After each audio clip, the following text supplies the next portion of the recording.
একটি গ্রামের দেওয়ালে দেওয়ালে দেখা যাচ্ছে ১০০ টাকার একটি স্ট্যাম্পের নোটিশ।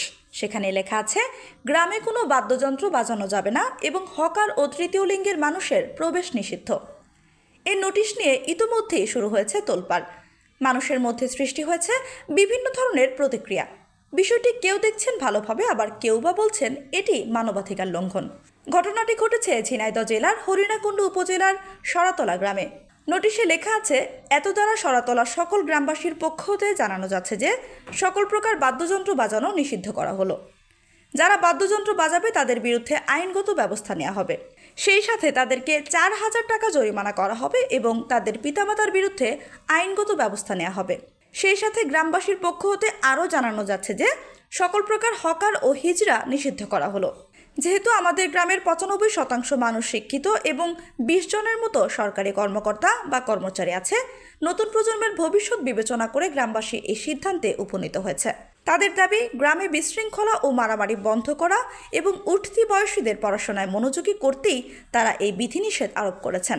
এই নিষেধাজ্ঞা নিয়ে গ্রামবাসীর মধ্যে মতভেদ দেখা দিয়েছে।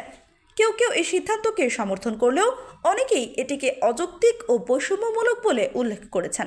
আমাদের মন্তব্য, আমাদের দেশে এটা চলবে না, ভালো হয়ে চলবে, ভালো করে গড়তে হবে, এটা থাকবে না। বুঝলে কি বক বসানো কি গান বাজনা, এটা চলবে না। আমাদের সমাজে অনেক উন্নত হবে, নামাজের দিকে এগিয়ে যাবে। যেমন সবাই হলো নামাজ কালাম বাদ দিয়ে বাদ্যযন্ত্র নিয়ে সারা রাত ভোর গান বাজনা করতো, মানুষের ঘুমে ডিস্টার্ব করতো। এই যাদের বন্ধ থাকে সবাই সফল হবে।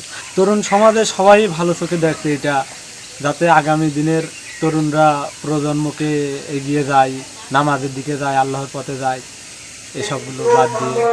বিশেষত তৃতীয় লিঙ্গের মানুষদের প্রবেশ নিষিদ্ধ করার বিষয়টি মানবাধিকার লঙ্ঘনের শামিল বলে মনে করছেন অনেকেই।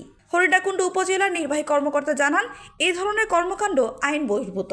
উল্লেখ্য, বাংলাদেশ সংবিধানের ২৭ ও ২৮ অনুচ্ছেদ অনুযায়ী প্রত্যেক নাগরিক আইনের দৃষ্টিতে সমান এবং ধর্ম, বর্ণ, লিঙ্গ বা সামাজিক অবস্থানের ভিত্তিতে কারো প্রতি বৈষম্য করা যাবে না।